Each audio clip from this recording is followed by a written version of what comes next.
The moonlight cast long shadows through the marble corridors of Ravensworth Palace as Lady Vivian Ashford moved silently through the east wing. Her heart pounded against her ribs as she clutched the ornate silver key that had belonged to the late Queen Isidora. The palace had been unusually quiet since the funeral 3 weeks ago, with most of the staff dismissed early and the new King Edmund away on diplomatic matters. Vivian had served as Queen Isidora's most trusted lady-in-waiting for 15 years, witnessing secrets that could topple kingdoms.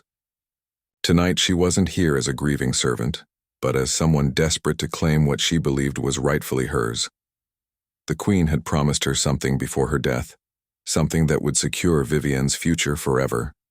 The royal treasury chamber stood before her, its heavy oak doors adorned with the kingdom's golden crest. Vivian's hands trembled as she inserted the key, surprised when it turned smoothly. Queen Isidora had given her this key years ago, trusting her with access to personal documents and jewelry for state occasions. But Vivian had never used it for her own purposes until now. Inside the chamber, portraits of past monarchs gazed down from gilded frames, their painted eyes seeming to judge her every move. Vivian ignored their silent accusations and moved toward the large mahogany desk where the Queen had kept her most precious belongings. She knew exactly what she was looking for: a small wooden box containing letters that could prove her claim to a substantial inheritance. The Queen had confided in Vivian during her final days, speaking of a secret agreement made with Vivian's late father, who had saved the royal family from bankruptcy decades ago. According to Isidora, there was a written promise to provide for the Ashford family in perpetuity, but the document had never been formalized legally. Now, with the Queen gone and King Edmund showing little interest in honoring his mother's verbal commitments, Vivian felt she had no choice but to retrieve the evidence herself. As she searched through drawers filled with pearl necklaces and diamond tiaras, Vivian's mind raced with justifications for her actions. She wasn't stealing, she told herself. She was simply claiming what had been promised to her family. The Queen had spoken of these letters with such certainty, describing their location in detail during those final painful conversations. Her fingers finally found the familiar texture of the small wooden box, hidden beneath layers of silk scarves. Inside, alongside other personal mementos, were 3 letters written in the Queen's distinctive handwriting. Vivian's breath caught as she recognized her father's name on the first envelope. These were the documents that could change everything, the proof she needed to secure her family's future. But as she lifted the box, a floorboard creaked behind her. Vivian froze, her blood turning to ice as she realized she was no longer alone in the chamber. The soft sound of footsteps on marble grew closer, and she knew that her desperate gamble was about to be discovered. The weight of her actions suddenly felt crushing as she understood that there would be no explaining her presence here, no justifying what would appear to be theft of the crown's most precious belongings. The chamber door, which she was certain she had closed behind her, now stood slightly ajar, allowing a sliver of light from the corridor to illuminate her guilt. Vivian clutched the wooden box tighter, knowing that these letters represented either her salvation or her complete destruction. The footsteps grew louder, more deliberate, and she realized that whoever was approaching had been watching her for some time. In that moment of terror, Vivian understood that her life at court, her reputation, and possibly her freedom hung in the balance. The very documents she hoped would secure her future might instead become evidence of her downfall. As the door began to swing open wider, she made a desperate decision that would determine the fate of not only herself, but potentially the entire royal succession. Captain Marcus Blackwood of the Royal Guard stepped into the treasury chamber, his hand resting on the hilt of his ceremonial sword. His steel-gray eyes immediately assessed the scene before him. Lady Vivian Ashford, still in her mourning dress, caught red-handed with the late Queen's personal belongings scattered around her. The wooden box in her hand seemed to burn with guilt as she turned to face him. Marcus had been making his nightly rounds when he noticed the unusual light coming from the treasury chamber. As head of palace security, he knew every routine, every authorized access, and Lady Ashford's presence here at midnight was definitely not part of any official protocol.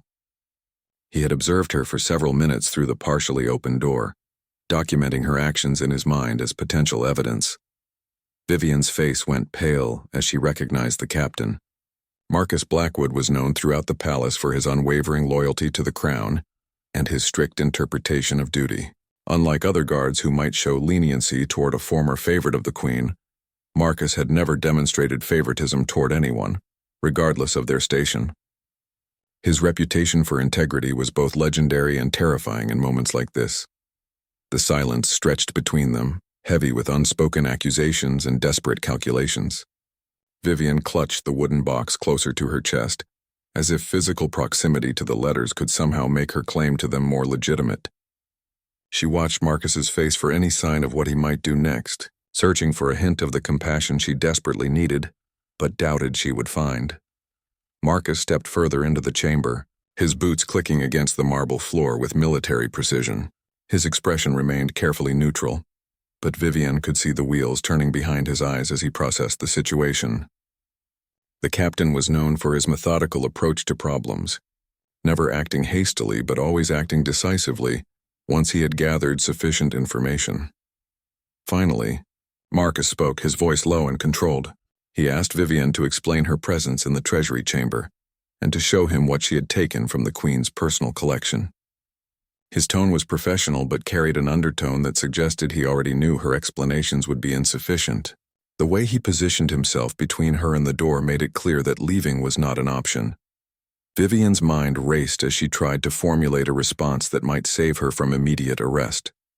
She knew that claiming to have the queen's permission to be here would be impossible to verify, and Marcus was too intelligent to accept such a convenient excuse.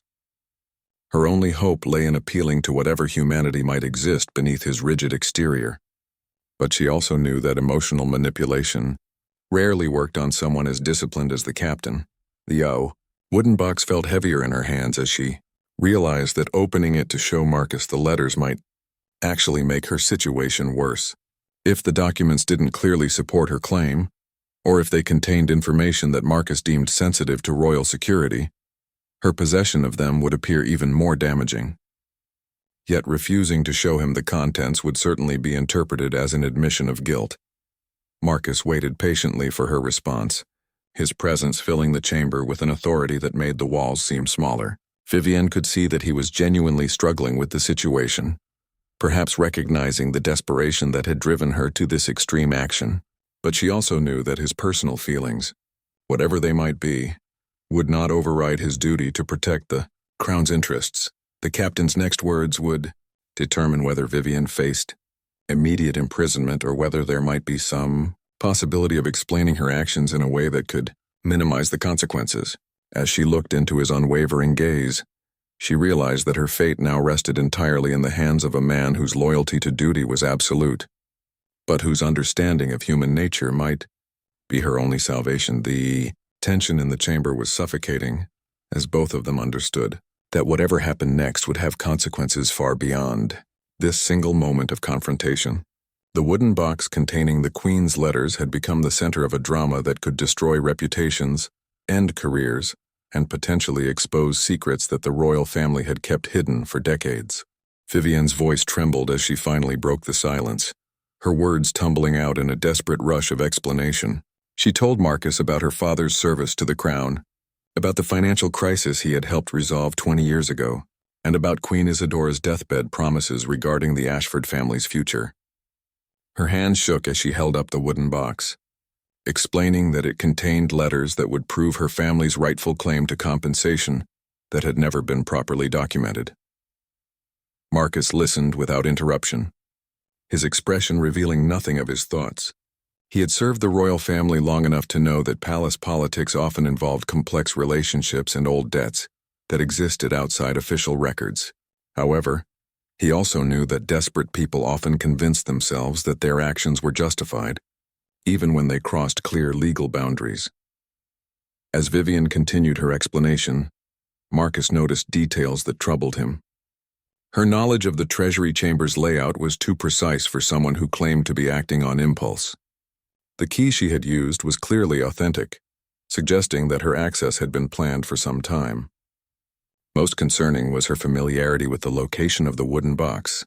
which indicated that she had either been told exactly where to find it or had searched the chamber before. When Vivian finished speaking, Marcus asked to examine the letters she claimed would vindicate her actions. His request was reasonable but firm, making it clear that her cooperation would influence how he chose to proceed. Vivian hesitated, knowing that once she opened the box, there would be no controlling what Marcus discovered or how he interpreted the contents. With trembling fingers, Vivian opened the wooden box and withdrew the 3 letters. The first was indeed addressed to her father, written in Queen Isidora's distinctive handwriting.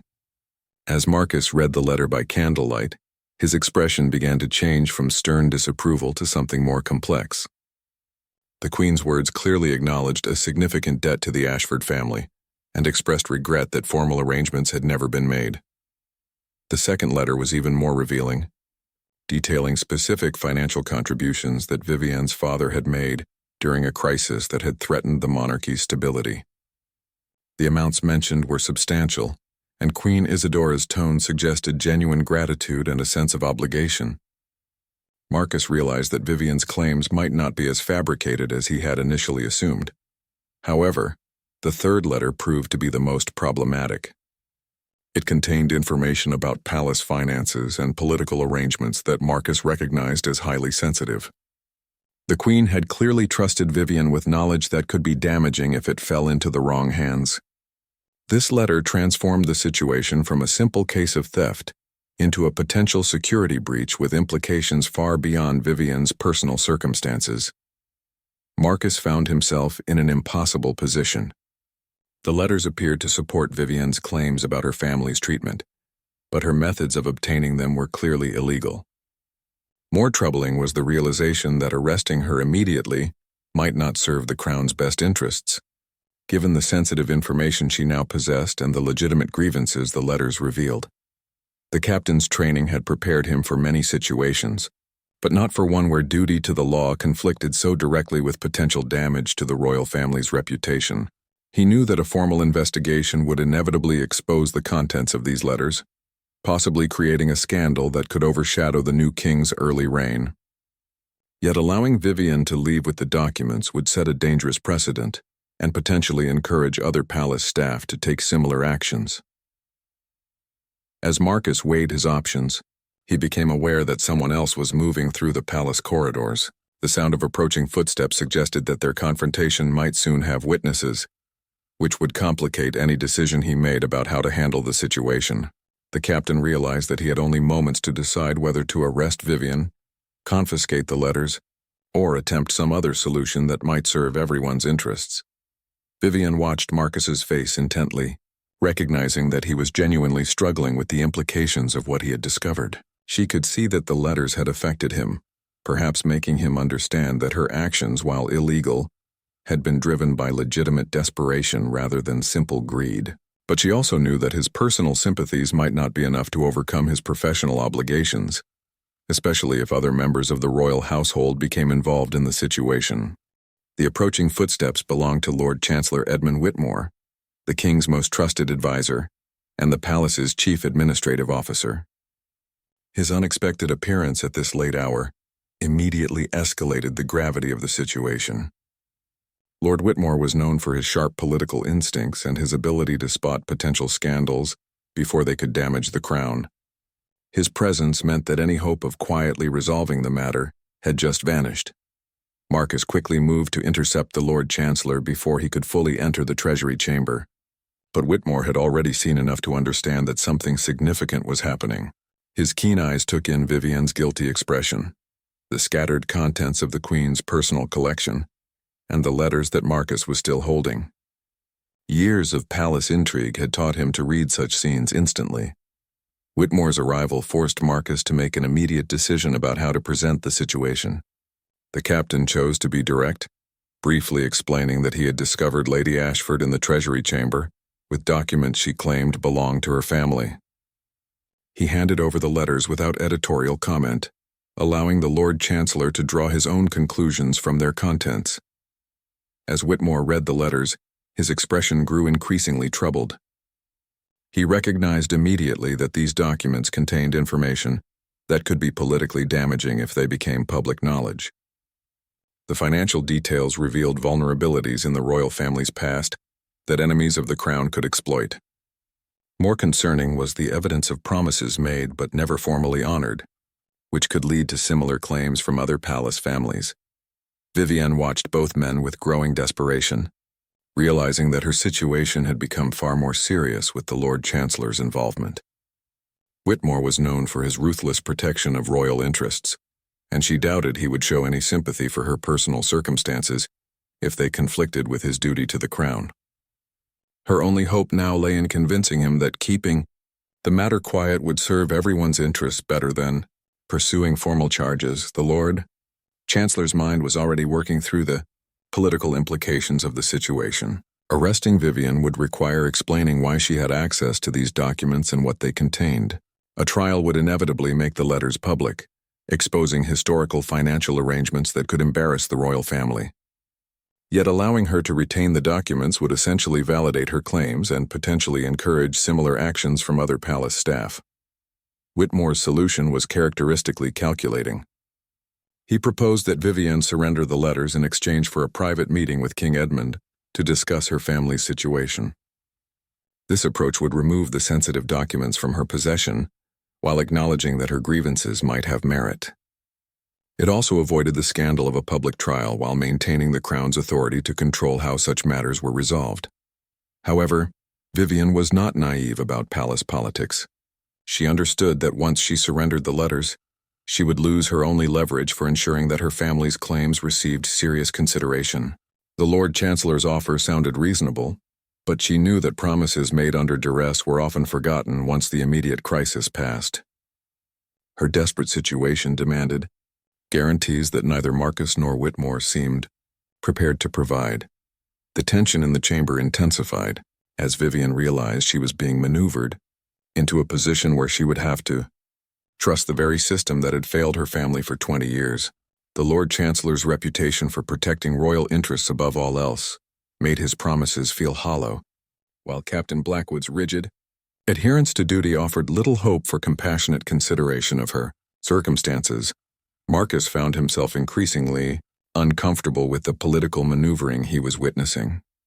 His military background had trained him to value straightforward solutions over the complex negotiations that palace life often required. He could see that Vivienne was being cornered into accepting terms that might not truly address her legitimate grievances, but his position gave him little authority to influence the outcome. The standoff continued as each party calculated their next move. Vivienne clutched desperately at her remaining bargaining power, while Whitmore sought a solution that would protect the Crown's interests without creating a larger scandal. Marcus stood between them, bound by duty but increasingly troubled by the ethical complexities of a situation that seemed to have no clearly right answer. The wooden box that had started this confrontation now sat empty on the Queen's desk, its contents having exposed secrets that none of them had anticipated when the evening began. The deadlock was broken by an unexpected voice from the corridor. King Edmund himself appeared in the doorway, having been alerted to unusual activity in the palace by his personal security detail. His presence immediately transformed the dynamics of the confrontation, as all three individuals found themselves facing the one person whose word would be final in determining the outcome of this crisis. King Edmund was younger than his advisors had hoped when he inherited the throne, but 3 weeks of royal responsibilities had already begun to show their effect on his demeanor.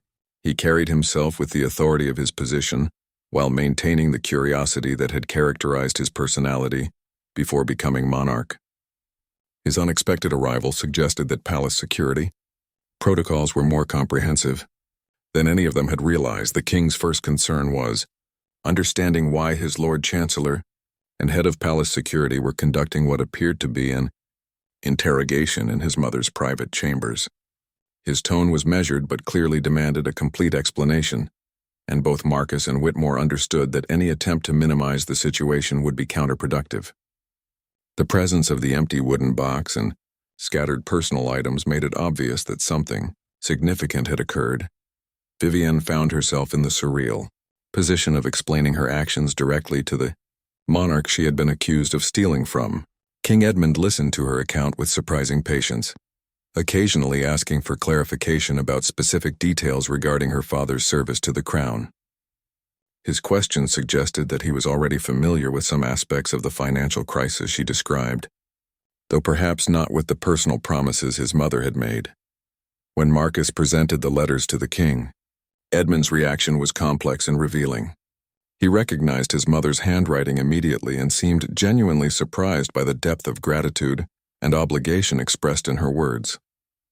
The financial details clearly resonated with him, suggesting that he had some knowledge of the crisis period but had not been fully informed about all the arrangements made to resolve it.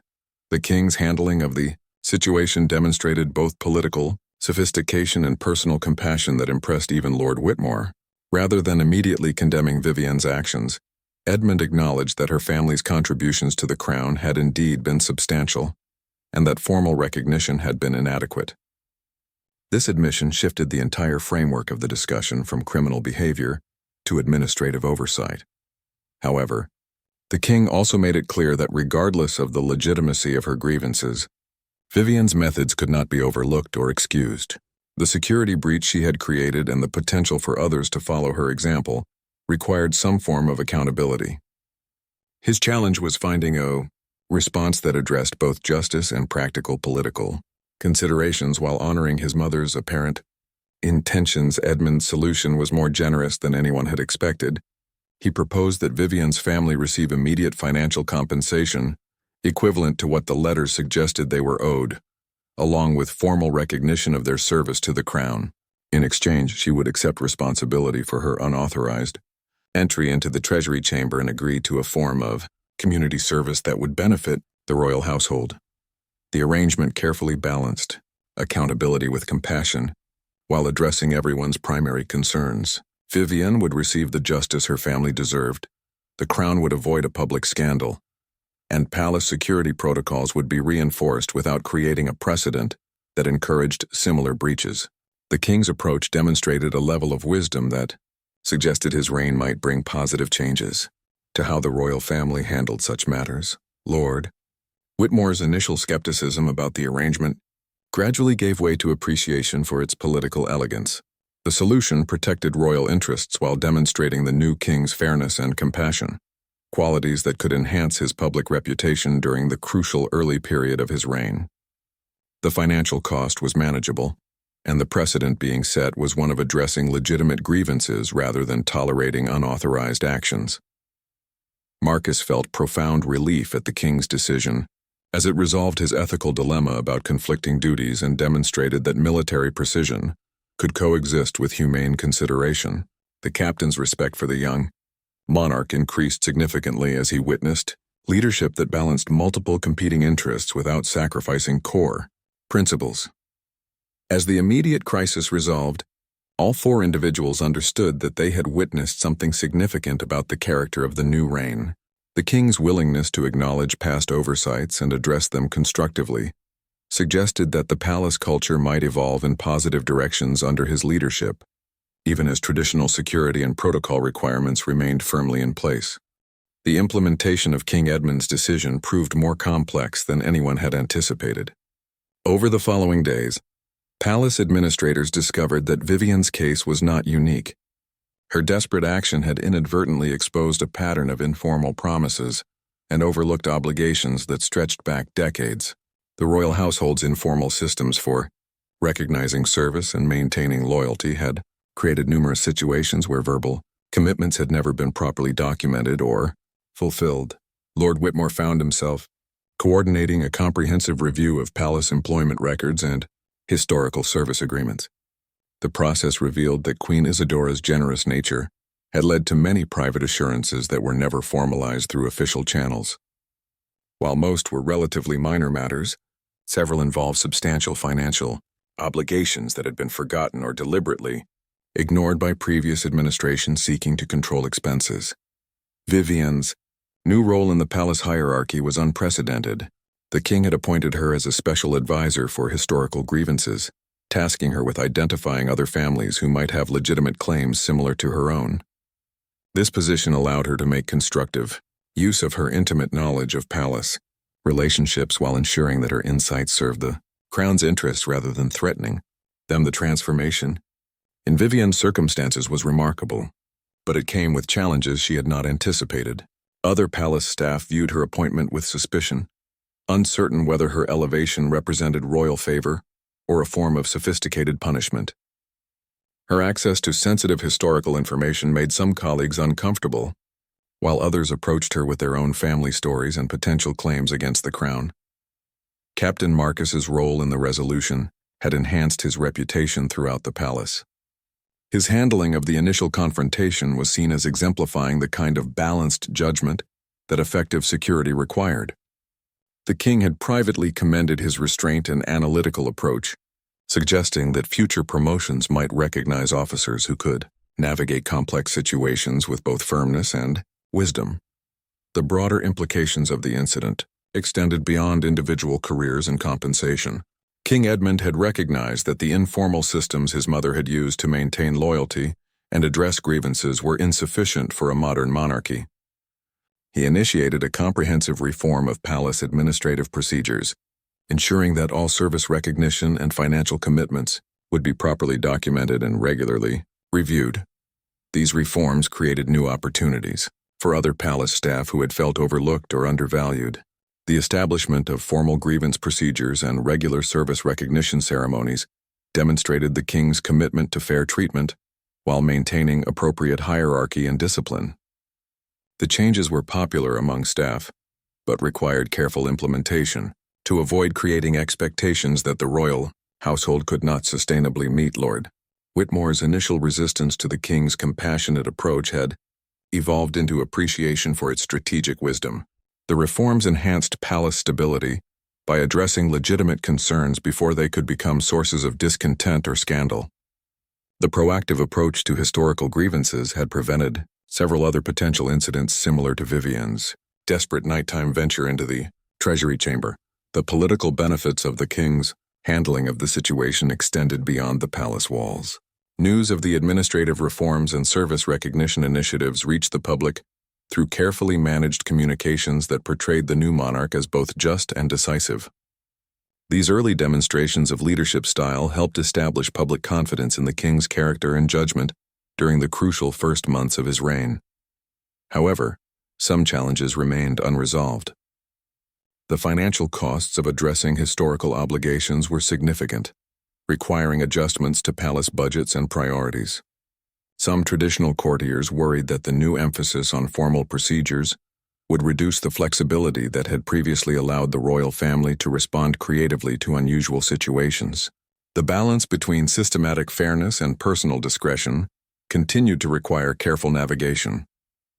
Vivian's unique perspective on these challenges made her valuable to the reform process, but also highlighted the complexity of her position. She had achieved justice for her family while becoming an agent of change that affected many others. Her role required delicate balancing between advocating for fairness and maintaining loyalty to the institution she had once been prepared to defy. The wooden box that had started her journey now sat in her new office, containing not stolen treasures but carefully documented records of the positive changes her desperate action had ultimately inspired. 6 months after that fateful night in the treasury chamber, the transformation of palace life was complete and undeniable.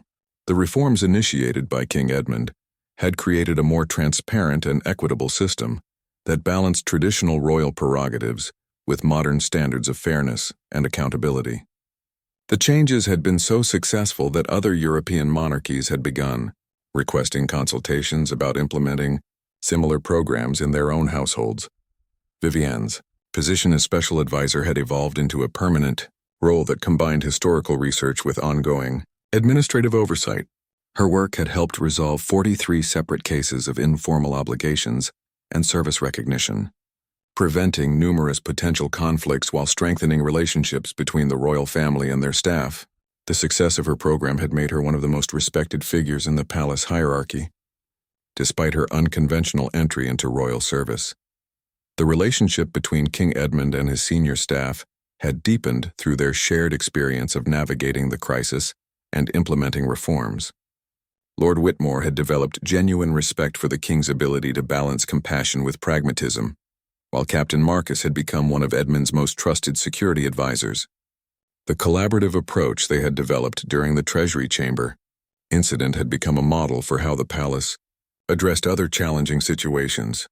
The financial implications of addressing historical grievances had been substantial but manageable, partly because the improved staff morale and loyalty had reduced turnover and increased efficiency throughout the royal household.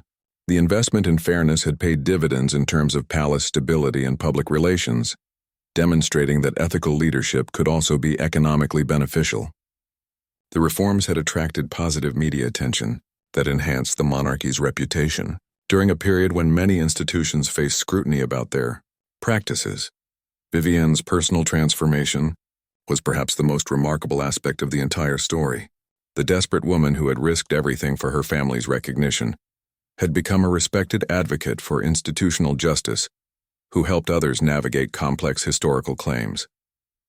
Her intimate knowledge of palace relationships and her understanding of the emotional impact of feeling overlooked had made her uniquely effective at identifying and resolving potential sources of discontent.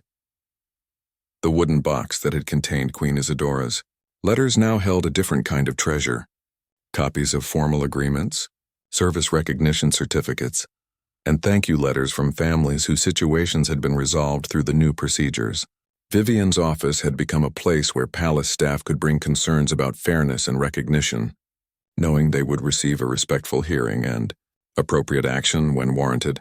Captain Marcus's security protocols had been updated to incorporate the lessons learned from the Treasury Chamber incident. The new procedures balanced protection of royal assets with recognition that desperate people sometimes made poor decisions that required understanding rather than purely punitive responses. Training programs for security staff now included components about identifying and addressing underlying grievances that might motivate inappropriate behavior. King Edmund's leadership style had matured through the experience of handling his first major crisis. His willingness to acknowledge past mistakes and implement systematic improvements had established him as a monarch who valued both tradition and progress. The early months of his reign had demonstrated that strong leadership could include admitting errors and making necessary changes without undermining royal authority. The broader impact of the reforms extended throughout the kingdom as news of the palace changes inspired similar initiatives in other government departments and private institutions. The king's example of addressing historical grievances and improving administrative procedures had created positive momentum for reform efforts across multiple sectors of society. The ripple effects of that midnight confrontation in the Treasury Chamber had influenced organizational culture far beyond the palace walls. As Vivienne looked back on her desperate decision to take those letters, she understood that her actions had been both wrong and necessary. The illegal method she had chosen was inexcusable, but the changes that resulted had benefited countless people who might otherwise never have received the recognition and compensation they deserved. Her story had become a complex example of how individual desperation could sometimes catalyze positive institutional change. Even when the initial actions could not be condoned, the palace now operated with a level of transparency and fairness that honored both Queen Isidora's generous intentions and King Edmund's commitment to systematic justice. The reforms had created a legacy worthy of the monarchy's best traditions, while establishing new standards that would benefit future generations of royal staff and the families they served.